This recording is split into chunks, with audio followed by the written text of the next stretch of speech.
It started with a small itch, just her toes. By the time the rooster crowed, her feet had grown so big it couldn't fit into a bucket anymore. And by the third night, her swollen leg crushed through the mud wall of her hut.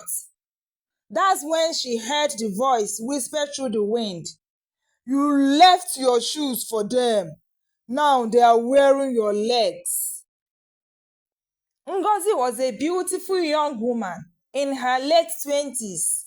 She lived in a small village surrounded by dense forest, tall grass, and ancient whispers that wind sometimes carried. She lived alone in a modest mud brick hut and sold palm oil at the market. Friendly, well liked, but also stubborn. You see, Ngozi didn't believe in village myths. She thought they were just old stories meant to scare children. Even when her grandmother would say, "Ngozi, my child, never leave your slippers outside at night. Spirits have no feet and they envy ours." Ngozi would laugh, "Mama, if they want shoes, let them go to the market." But she didn't know the spirits didn't buy, they take. It was the day of Adeze's wedding, a lively village celebration. There was music, laughter, pounding feet, and clapping hands. Ngozi wore her favorite red sandals, new, shiny, soft leather with silver beads. She danced until her ankles ached. Then she walked home barefoot, holding the sandals in her hands. When she got to her hut, she was so tired she dropped them outside her door and crawled into bed. She never picked them up again. Outside, the wind had changed. A thick fog crept in from the forest. Crickets stopped chirping. Owls stopped hooking. Even the dogs curled their tails under. That night, something walked into the village. The footsteps were strange, like someone limping, dragging one foot behind the other. Scrape, tap, scrape, tap. It moved slowly through the village. It stopped in front of Ngozi's hut. The red sandals were sitting neatly by the door. A shadow bent low, touched them, and disappeared. Inside, Ngozi shivered in her sleep. She heard a faint whisper in her dream, "Thank you for the offering." The next morning, Ngozi woke up with a strange ache in her left foot. It looked slightly swollen. She thought she must have twisted it while dancing. By noon, the swelling had doubled. By evening, her toes had disappeared, swallowed up by her own skin. Her leg felt heavy, numb in some parts, burning hot in others. She hobbled to her neighbor's hut. "Mama Chika, look at my leg," the old woman gasped. "Ngozi, my child, what happened?" "I don't know. It started this morning.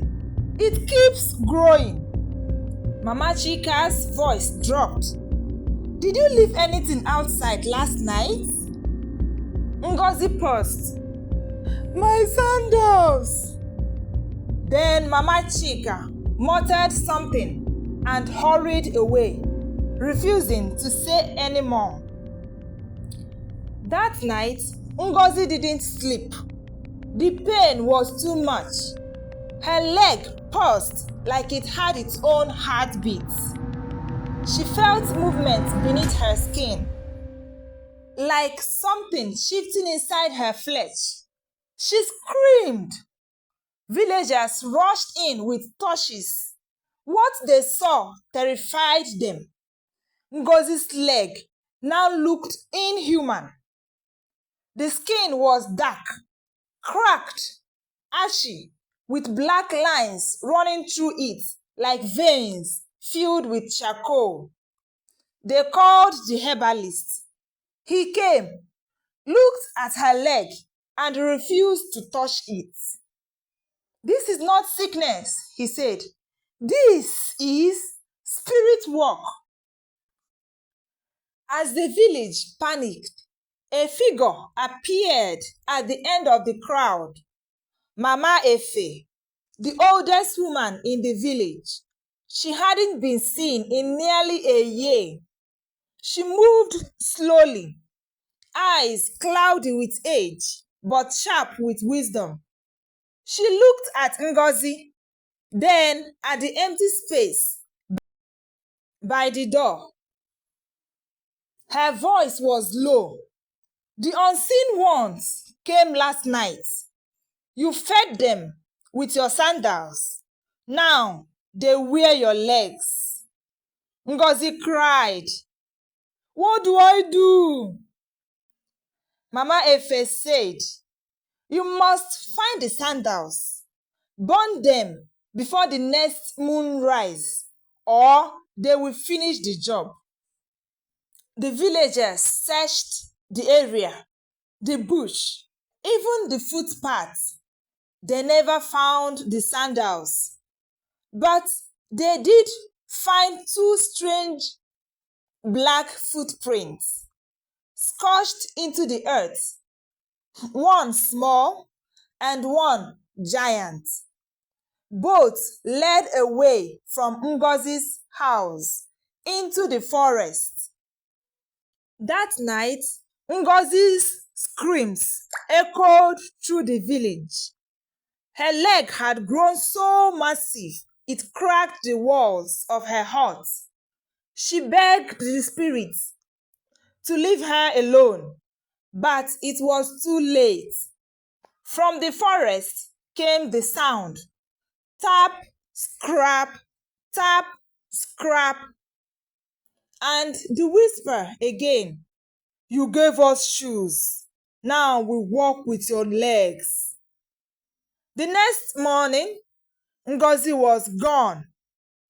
Only a massive footprint was left, too big for any human. And beside it, a single red sandal, still warm. Till this day, no one knows truly what happened to Ngozi. Some say she lives in the forest now, walking on spirit legs. Others say her legs walks without her. But in that village, one thing is certain: nobody, not even the boldest child, leaves their footwear outside after dark. Moral lessons. 1. Never ignore traditional wisdom.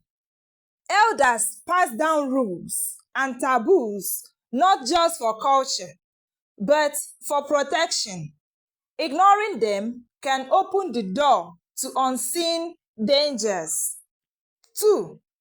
Small actions can have big consequences. Leaving a pair of shoes outside may seem harmless, but even tiny decisions can invite misfortune when we are careless or dismiss warnings. 3. Not everything seen with the eyes is all there is.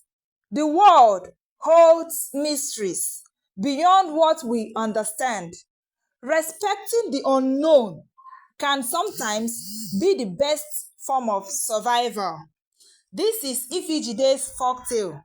Please subscribe to this channel. This channel needs your support. Give this video a big thumbs up.